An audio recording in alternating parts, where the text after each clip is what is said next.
आसुमल जी का वैराग्य व ईश्वर प्राप्ति के लिए उनकी तड़प इतनी दृढ़ थी कि नवविवाहिता पत्नी भी उन्हें भगवत भक्ति से डिगा ना पाई। वैरागी आसुमल ने साधना को गति मिले इसके लिए एक संस्कृत पाठशाला में अध्ययन शुरू किया। सर्वाधितं तेन तेन सर्व अनुष्ठितं येन आशा पृथक् कृत्वा नैराश्य अवलंबितम्। अर्थात जिसने आशा और भोग इच्छाओं का त्याग करके आशा और इच्छा रहित नैराश्य अवस्था का अवलंबन लिया है, उसके समुच्चय अभ्यास और अनुष्ठान पूरे हो गए हैं।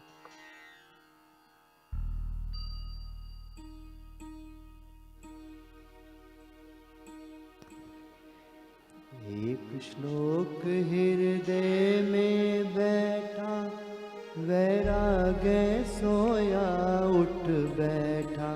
आशा छोड़ निराश विलंबित, उसकी शिक्षा पूर्ण अनुष्ठित। लक्ष्मी देवी को समझाया, ईश प्राप्ति देह बताया। छोड़ के घर में अब जाऊंगा, लक्ष्य प्राप्त कर लौटाऊंगा। केदारनाथ के दर्शन पाए, गुरु खोजत पग आगे बढ़ाए।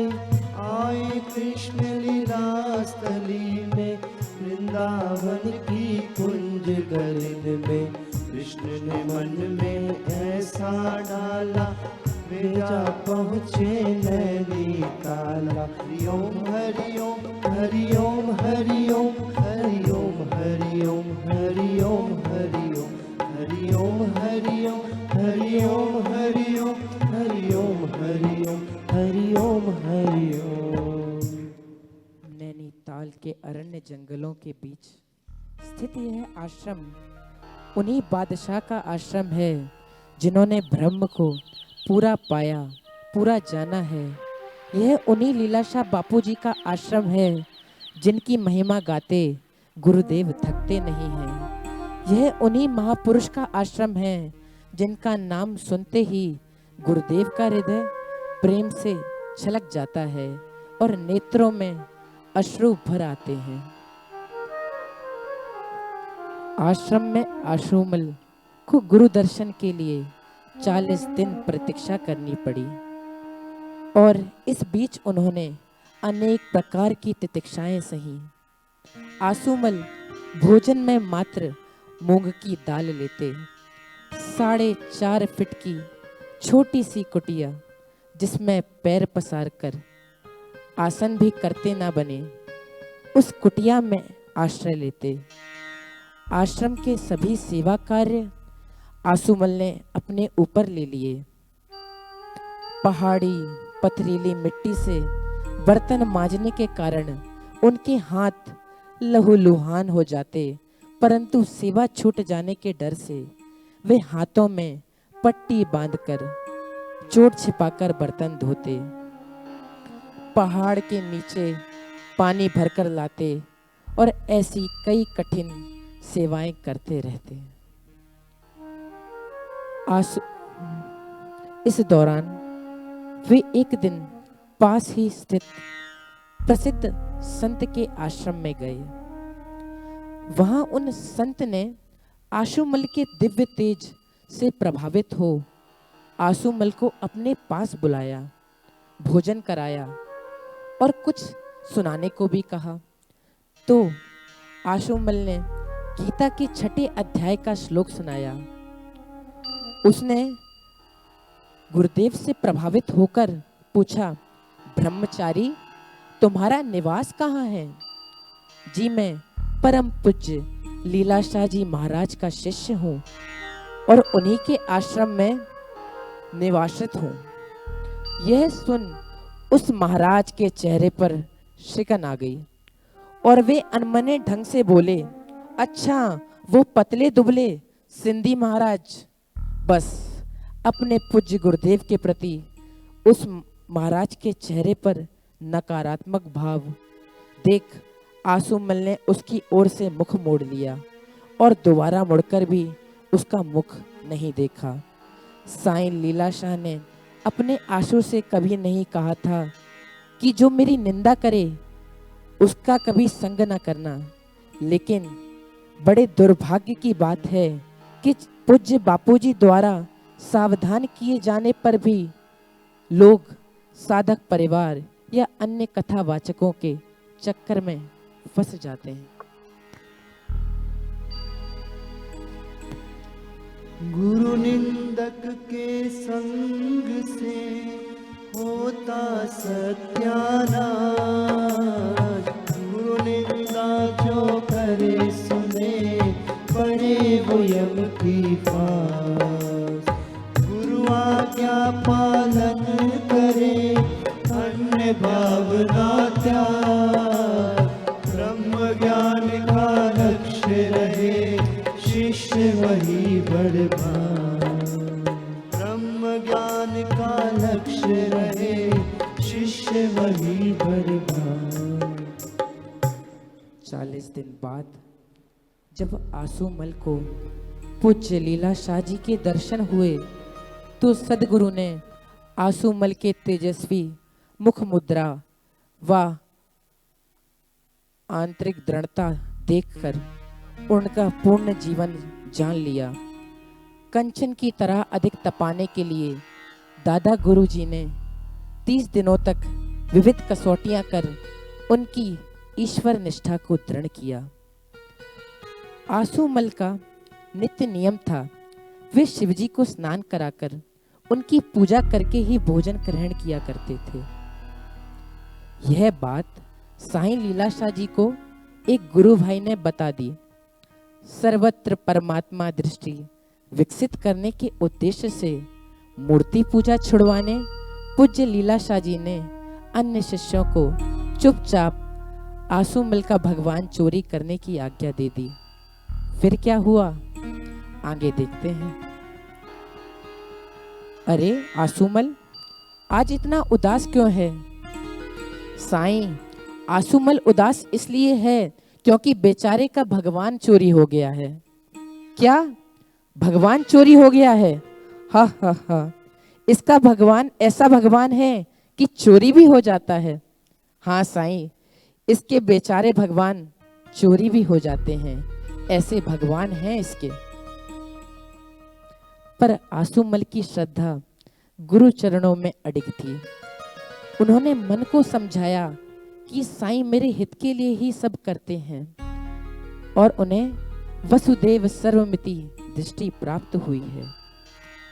30 दिनों तक विविध कसौटियां करने के बाद गुरुजी ने आंसूमल को गृहस्थ जीवन जीने की आज्ञा दी। कहा ग्रस्त हो कर्म ही करना, ध्यान भजन घर पर ही करना। आज्ञा मानी घर पर आए, पक्ष में मोटी कोरल जाए। हरि ओम हरि ओम हरि ओम हरि ओम हरि ओम हरि ओम हरि ओम हरि ओम हरि ओम हरि ओम हरि ओम हरि ओम हरि ओम हरि ओम हरि ओम। परंतु आंसूमल का वैराग्य दिन प्रतिदिन बढ़ता ही जा रहा था। हे प्रभु, तू कब मिलेगा? तेरे विरह में नींद नहीं आती है, ना कहीं मन लगता है।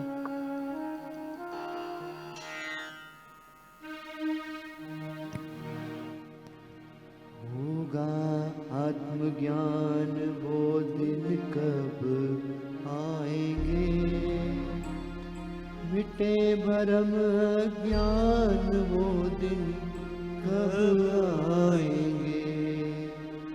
होगा आत्मज्ञान वो दिन कब आएंगे, मिटे भरम ज्ञान वो दिन कब आएंगे। गुरुदेव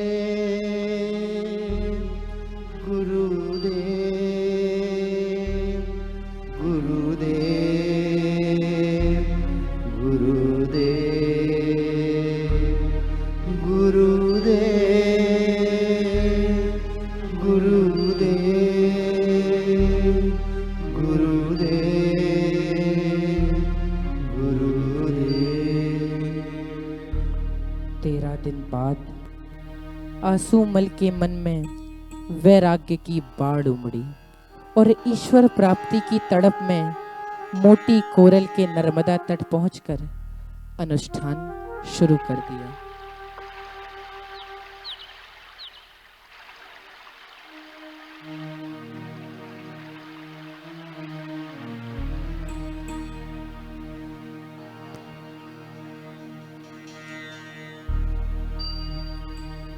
एक दिन नदी तट मन आकर्षा, आई जोर से आंधी वर्षा। बंद मकान बरामदा खाली, बैठे वहीं समाधि लगा ली। देखा किसी ने सोचा डाकू, लाए लाठी वाला चाकू। दौड़े चीखे शोर मच गया, टूटी समाधि ध्यान खिंच गया। साधक उठा था बिखरे केशा, राग द्वेष ना किंचित केशा। सरल लोगों ने साधु माना, हत्यारों ने काल ही जाना। भैरव देख दुष्ट घबराए, पहलवान झूमर नहीं पाए। कामी जनों ने आशिक माना, साधु जन की ने परनामा। एक दृष्टि देखे सभी, चले शांत गंभीर। सशस्त्रों की भीड़ को सहज गए वे चीर। सशस्त्रों की भीड़ को सहज गए वे चीर। गुरु आज्ञा पालन एवं संयम साधना की निष्ठा फलीभूत होने लगी। आसूमल को गुरु सानिध्य मिला, अपने निज आत्मस्वरूप का अनुभव की घड़ियां समीप आ पहुंची।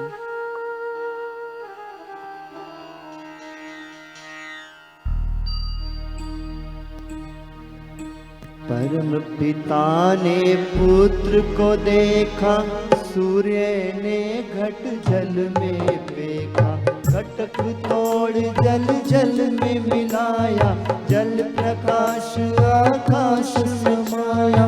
निज स्वरूप का ज्ञान दिलाया, ढाई दिवस ब्रह्मानंद छाया। हरि ओम हरि ओम हरि ओम हरि ओम हरि ओम हरि ओम हरि ओम हरि ओम हरि ओम हरि ओम हरि ओम हरि ओम हरि ओम हरि ओम हरि ओम हरि ओम। सोज सुद 2 दिवस संबत 20 की। मध्याह्न 2:30 बजे मिला ईश से। देह सभी मिथ्या हुई, जगत हुआ निस्सार। हुआ आत्मा से तभी अपना साक्षात्कार। हुआ आत्मा से तभी अपना साक्षात्कार। हरि ओम हरि ओम हरि ओम हरि ओम हरि ओम हरि ओम हरि ओम हरि ओम हरि ओम हरि ओम हरि ओम हरि ओम हरि ओम हरि ओम हरि ओम हरि ओम।